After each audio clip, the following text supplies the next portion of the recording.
الحمدللہ وحدہ لا شریک لہ والصلاۃ والسلام علی من لا نبی بعد۔ روزہ رکھنے کے لیے کوئی شخص سحری کر رہا ہے، یعنی کچھ کھا رہا ہے یا پی رہا ہے، اور اندازہ ہوا کہ اذان ہونے لگی ہے تو کھانا اور پینا بند کر دے، اس لیے کہ روزے کا تعلق اذان کے ساتھ نہیں وقت کے ساتھ ہے۔ اور ہمارے اس موجودہ دور میں پوری دنیا میں جو فجر کی اذان ہوتی ہے وہ فجر کا وقت داخل ہونے کے بعد ہوتی ہے، پہلے نہیں ہوتی۔ اس لیے اذان کا اندازہ ہو کہ شروع ہونے لگی ہے، اسی وقت ہی کھانا اور پینا بند کر دے۔ اگر کوئی شخص کھا رہا تھا اور پی رہا تھا، اذان شروع ہو گئی، اب بھی کھا رہا ہے اور پی رہا ہے، تو اس کا روزہ نہیں ہوا۔ یہ مسئلہ اچھی طرح ذہن نشین فرما لیں۔ قرآن کریم نے جو بات سمجھائی ہے نا، وَكُلُوا وَاشْرَبُوا حَتَّى يَتَبَيَّنَ لَكُمُ الْخَيْطُ الْأَبْيَضُ مِنَ الْخَيْطِ الْأَسْوَدِ۔ قرآن کریم وقت کی بات کر رہا ہے، اذان کی بات نہیں کر رہا۔ اور چونکہ اذان ہوتی ہی نماز فجر کا وقت داخل ہونے کے بعد ہے، اس لیے اس وقت تک وہ کھاتا اور پیتا رہا تو روزہ نہیں ہوگا۔ ہاں، البتہ یہاں ایک غلط فہمی کا ازالہ کرنا بہت ضروری ہے۔ آج کے دور میں بعض لوگ کہہ رہے ہیں کہ نہیں جی، اگر اذان شروع ہو جائے، کھا رہا ہو پی رہا ہو تو کھانے اور پینے کو جاری رکھنا چاہیے، اس لیے کہ حدیث پاک میں ہے، رسول اکرم صلی اللہ علیہ وسلم نے فرمایا، اذا سمع احدکم النداء والاناء على يده فلا يضعه حتى يقضي حاجته منه۔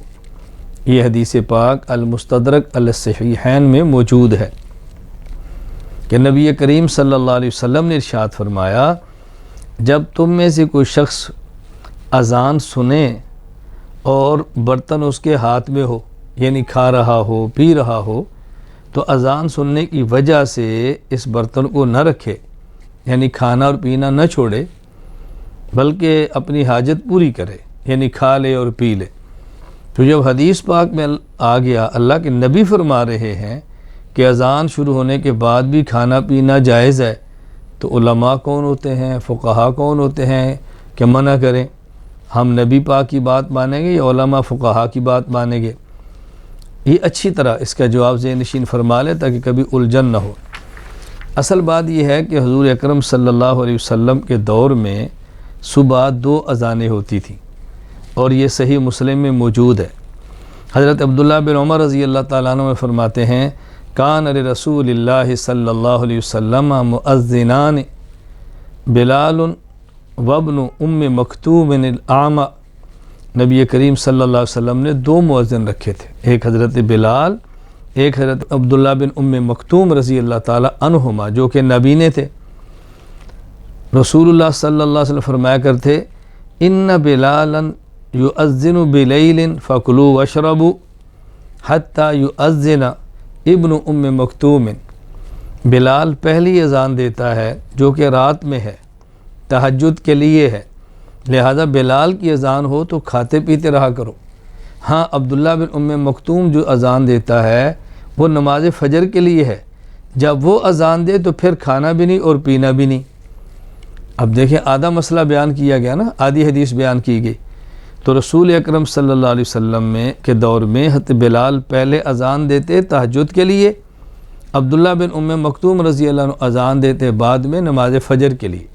اور یہ جو اذان کے دوران کھانے پینے کی اجازت ہے، یہ وہ پہلی اذان ہے جو حضرت بلال کی ہے، جو تہجد کے وقت میں ہے، اور جو ممانت ہے وہ دوسری اذان پر ہے جو عبداللہ بن ام مکتوم کی ہے رضی اللہ عنہ، نماز والی۔